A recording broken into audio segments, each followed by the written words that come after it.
just for starters. Next we have Councillor Robin Hunter-Clark. Robin was elected on the Skegness Town Council at the age of 18, but he is now a grizzled veteran of 90. And a trend that all of you who have come to UKIP conferences over the years will have noticed is there are more and more bright young people getting involved with this party, which is a tremendous thing. And Robin, we welcome you to UKIP.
Now, there was one other surprise that I had for you today, but I suppose anybody that has looked at the Daily Express this week, and in particular the front page earlier this week, will know that actually it's not a surprise at all, but it is, for UKIP, extremely good news that we have another member of the House of Lords to come and sit with us, a man who was a giant in Fleet Street, a big success in his life, a distinguished member of the House of Lords. Will you please give a huge welcome to Lord Stevens of Ludgate.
Sadly, this has not happened.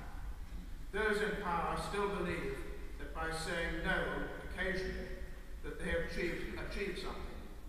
But the Brussels bureaucracy always finds a way round it. Forgive me if some of what I say is familiar to you. Governments cannot be trusted with what they say about the EU.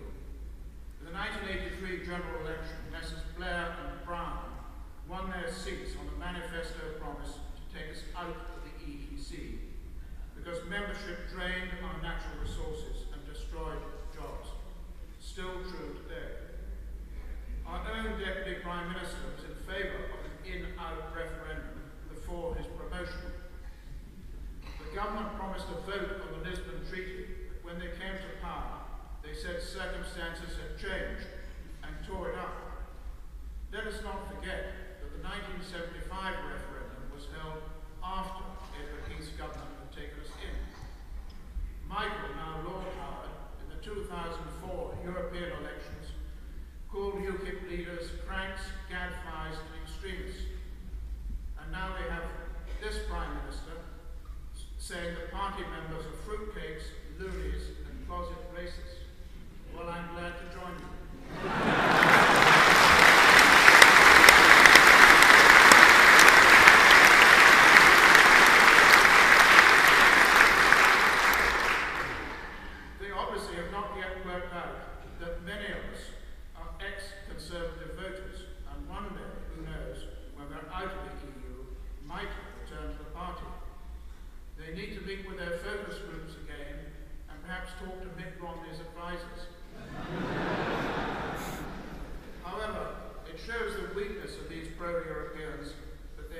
resort to this sort of language to try to make their case.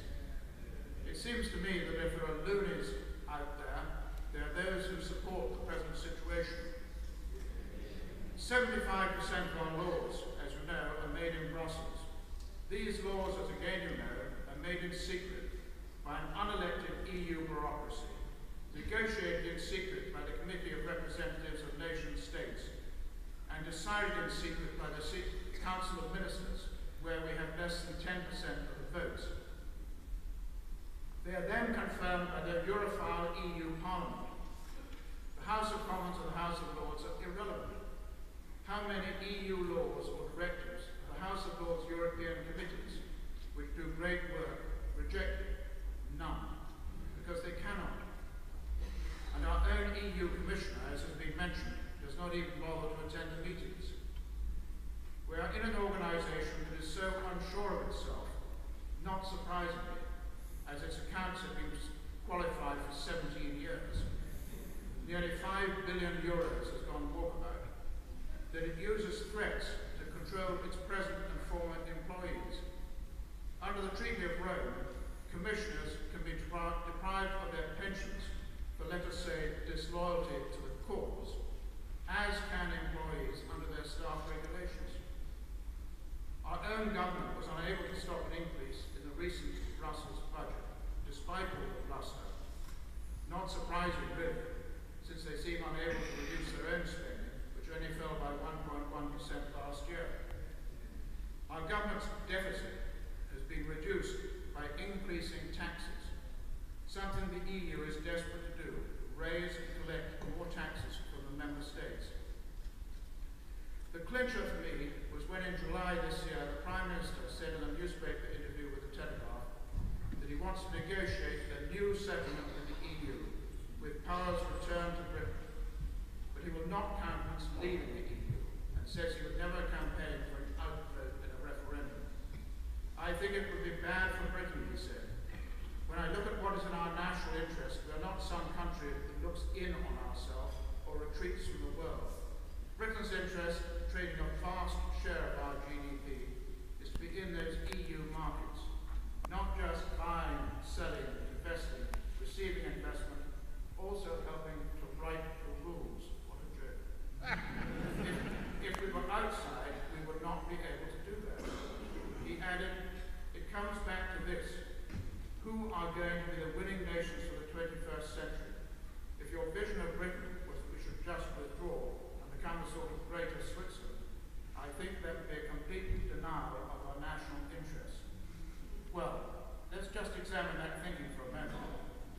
The UK does less than 40% of its trade with the EU, a declining percentage, as our trade with the rest of the world has expanded at a faster rate and continues to do so. Trade with the EU accounts for less than 6% of our gross national product, hardly a vast share, and the EU is only 12% of the world's gross national product. However, 100% of our gross national product is affected by EU regulations. The vast majority of the UK's total trade, both inside and outside the EU, is tariff-free. He talks about rewriting the rules, but he cannot. The rules are made by an unelected EU bureaucracy. The House of Commons and House of Lords are irrelevant. Furthermore, all our experience indicates that if the UK objects to anything, the Eurocrats find a way around it. Thank goodness he did not trot out the nebulous figure of 3 million more unemployed if we left. This seems to be the only figure the Europhiles can produce in support of their position. And where on earth does it come from? The EU would not close their markets to our goods. They export more to us than we to them. Can you imagine the shrieks of rage from Mercedes and BMW? And the average level of GATT trade tariffs is 1.5% and falling. We trade perfectly well with the rest of the world without the EU controlling every aspect of our lives. The Lisbon Treaty states that any country leaving the EU can negotiate a free trade agreement. It is a total myth that remaining inside enables us to write the rules. Then he drags Switzerland, a country that has prospered outside the EU,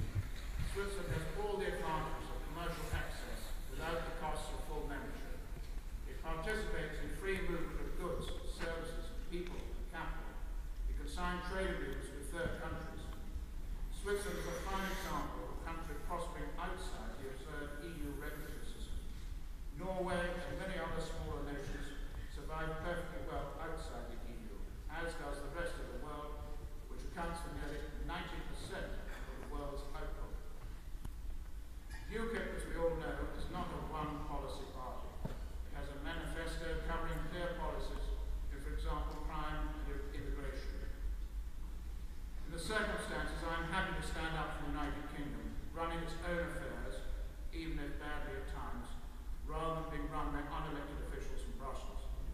At least we can vote ours out.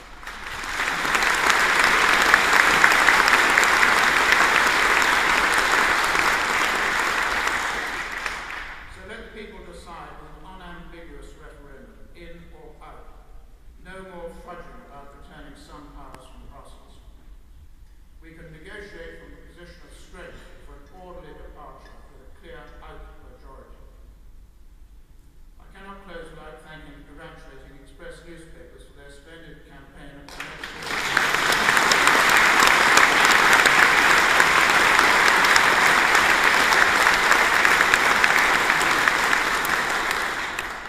just to say that I always thought I was a tycoon, but it wasn't confirmed until I read the Daily Express on Tuesday. Thank you for asking me to talk.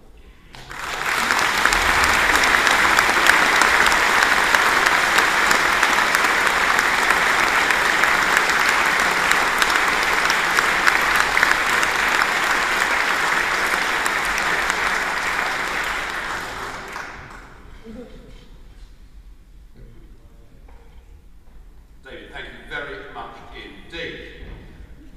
We assemble here in Birmingham, I think a party in a very good mood.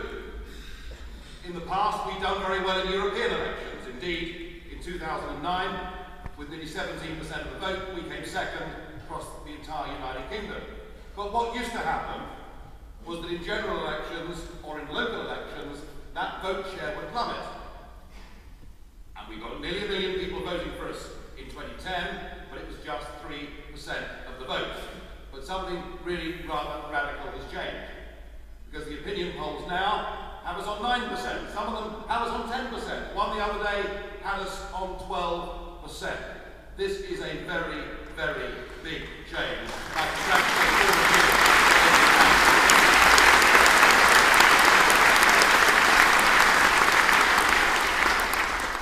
Why is it happening? Well, partly I think that we're quite lucky with our enemies.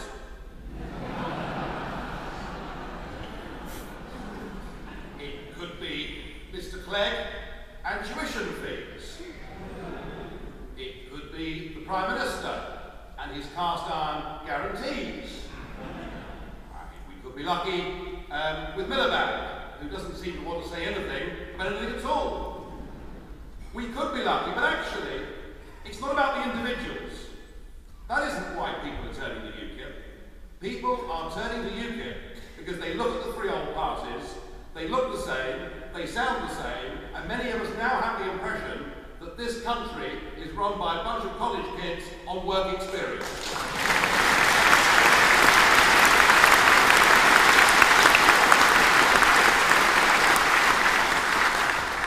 We may not have all the answers in UKIP, but my goodness me, we've got a frontline team of people who've held down proper jobs, who've done things in the world, and we have some understanding of what is going on out there in our country.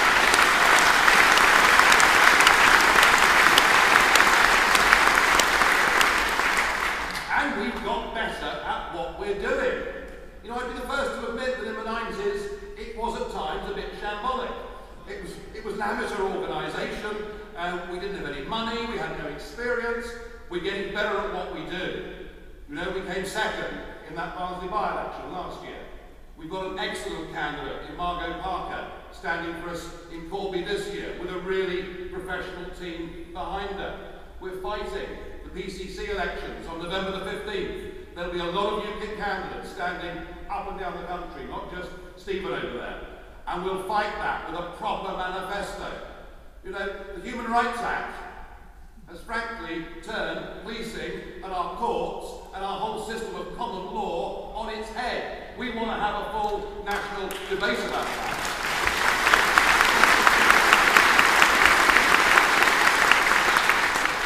And people are coming to us and joining us and supporting us. People support UKIP not just because of where we stand on the European Union. They support us because they see us now as the voice of opposition in British politics on a broad range of issues. That is why we're up in the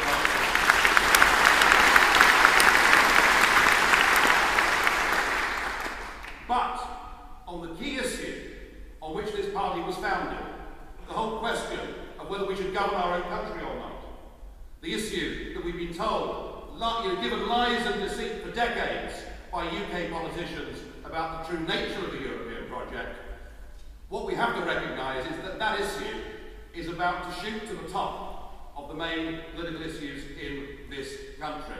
We are not a one-trick pony. We are not a party without a good, broad manifesto. We are reaching out to small businesses. We are reaching out to people campaigning against those ghastly wind farms. We're reaching out across the country. But the key EU question is back, and we certainly won't ignore it, because we believe that this is the key to our future success. It is only by winning back our independence that we can actually put in place the policies that will regenerate this country.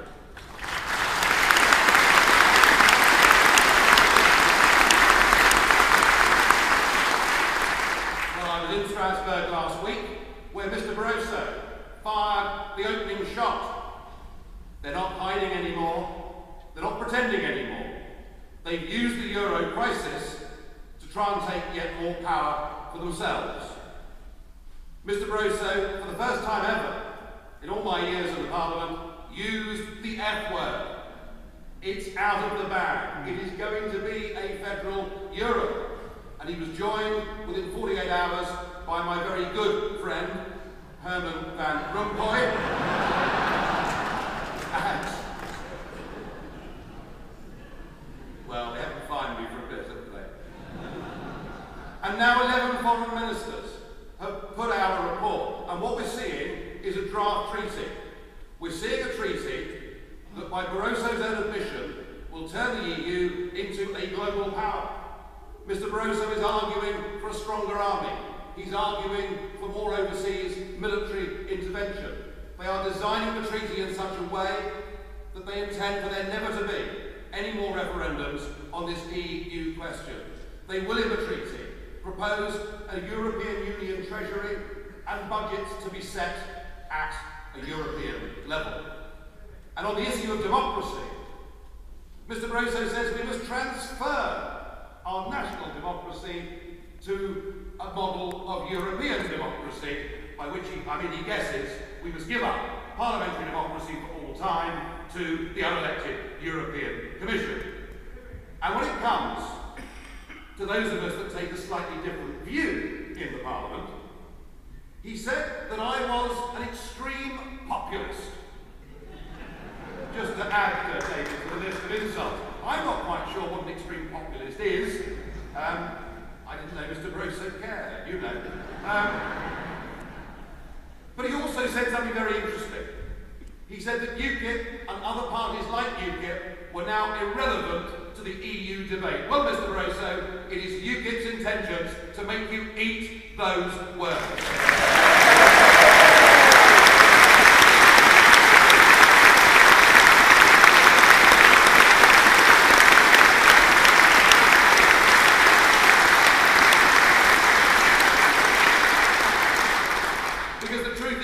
Right on this question. We said from day one that the Eurozone could not and would not work. We've said since the party first came into existence that the European Union would turn itself into a militarised, undemocratic danger to global peace. We've predicted these things, and I think the British public, and indeed the public now over much of Europe, are beginning to see that we were right. And I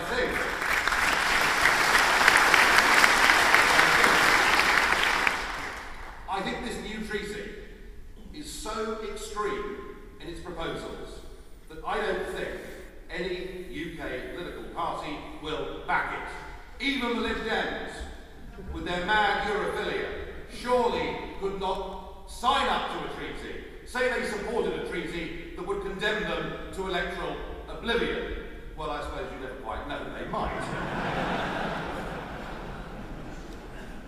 But it is impossible to see the Conservative or Labour Party supporting this treaty. And so I think now a referendum on this question is inevitable. A new treaty is coming and there will be a referendum. And you might say, well, isn't that good news, Nigel? At last we're going to get the chance to have our vote. I am very, very worried about what I see.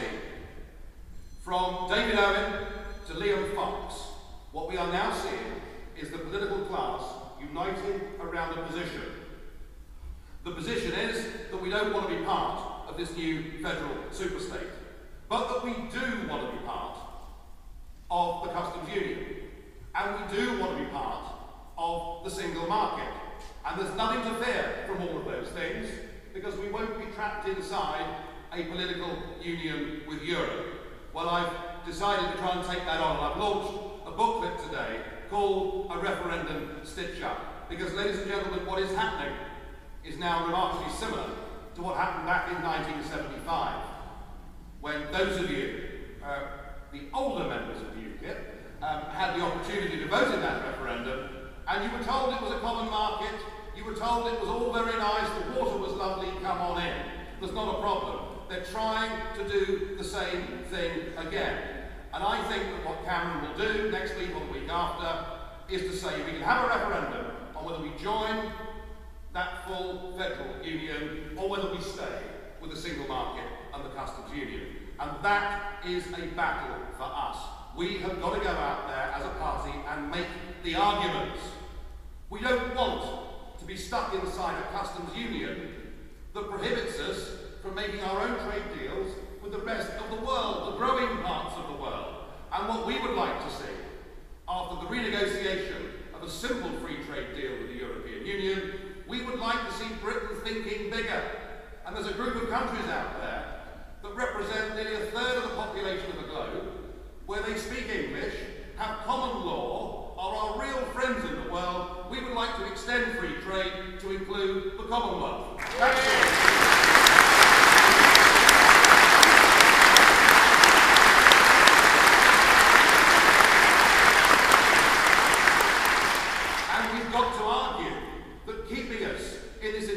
Sounding single market means that our employment legislation will continue to come from Brussels, that our health and safety legislation will continue to come from Brussels, and that some of the crazier elements of environmental policy, which are driving manufacturing industry out of this country and sending it across to India, that would all remain. We've got to have that debate. We've got to take on the political class. What they're also saying is that we should continue to have an open-door immigration policy for the whole of Eastern Europe. And we must respond to that. Because at a time when we have a 22% youth unemployment rate in Britain, it is completely irresponsible to have a total open door to the whole of Eastern Europe.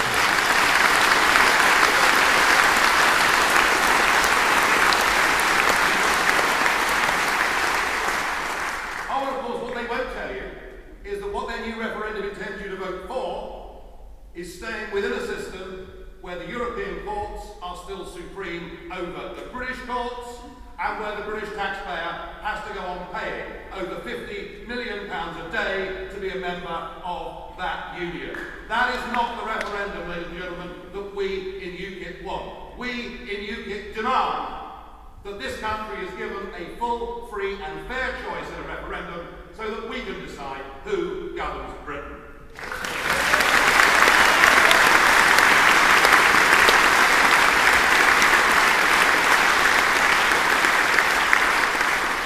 So we've got the fight of our life on our hands, and remember, the stronger that UKIP become, the more likely it is that we will get that referendum. Now, politics in the UK has changed a lot in the last few years, and we're living in coalition Britain, and everybody seems to be obsessed now with who will do a deal with whom. You might have noticed some speculation about this in the last 24 hours. And I want and I need to set out very clearly before this conference and before this party where we are with this, because one or two of the press reports, frankly, are wrong.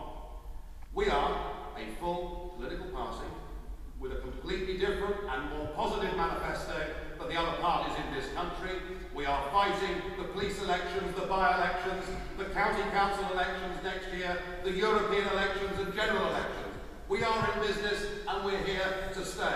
So please make no mistake about that. But But if an opportunity came which meant that we could get this country closer to walking through a door marked UK independence, if we had the opportunity to do something that was in our national interest, we would be silly not at least to consider it. But is that going to happen? Well, I don't know. As the general election approaches, people will be looking for supporters. It could be Labour, more likely perhaps it'll be the Conservatives. But all this talk of a deal with the Conservatives hasn't come from me. It's come from members of the Conservative Party, saying to David Cameron, look, the Lib Dems are going to get rid of Clegg because you're going to make him the European Commissioner in November 2014 to replace Baroness Ashton. Get down the bookmakers quick and get your money on. And the Lib Dems, under a Vince Cable or a Tim Farron, will look to do a deal with Labour, and if you give a 10% or more in the polls, you must do a deal with UKIP. So that's where this whole debate, that's where this whole supposed negotiation comes from.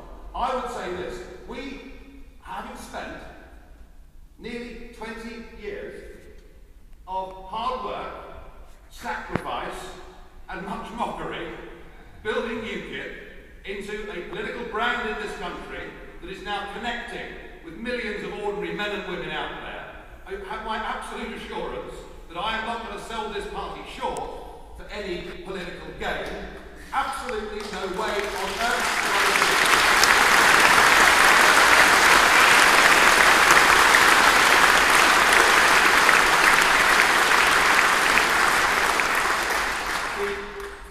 The only way we would even consider a negotiation of any kind at all would be if first an absolute promise was made to give this country a full, free and fair referendum so that we could decide whether we remain members of the EU or not. That would have to be on the table before we even considered any proposal, and we would possibly have a problem even then. You see, some of you may have noticed that there are one or two people in politics who make promises and then break them. So I don't think a cast iron guarantee would satisfy UKIP. I think at a minimum it would have to be written in blood.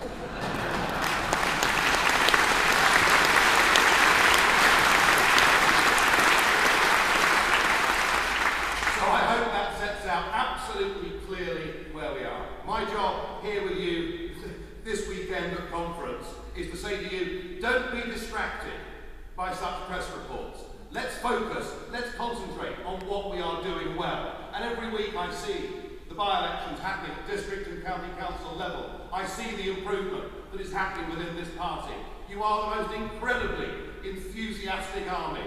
You are achieving great, great things for this party. I'm very proud of what we've achieved in the space of the last 2 years, and I know the national commentators will say, well, you haven't quite yet made the big breakthrough in local government politics. Well, that is true, but we can see from Ramsey and other areas like that that we've got the potential to do this, and we are going to drive on to those county council elections next year.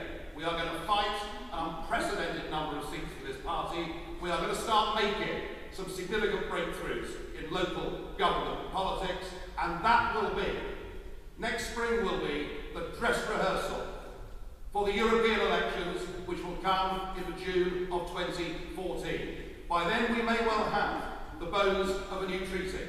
We will have a political class doing their best to ignore the issue, doing everything they can to give us a fudged, stitched up referendum, and I think we will be in the driving seat for those European elections. I believe it must be UKIP's aim and goal to win those European elections in 2014, to cause an earthquake in British politics, and to change the future of this country forever. And as long as I'm your leader, I promise you, I will work night and day for us to achieve that goal. Thank you.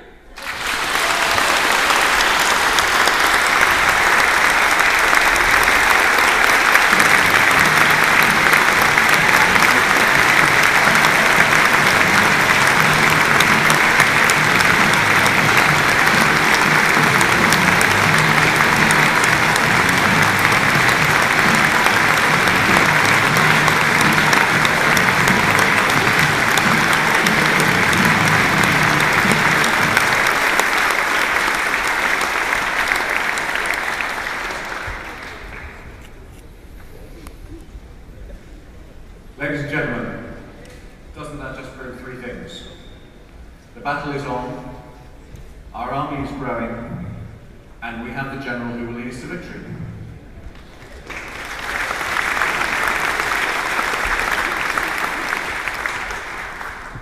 Thank you very much for your attendance this morning. We now break for lunch. There will be a number of fringe meetings, as you're aware, many of them over in the conservatoire, and the guides wearing jackets such as Lisa is now modelling. We'll show you how to get there. There is also one change to the fringe programme. The Friends of Israel in UKIP is now tomorrow.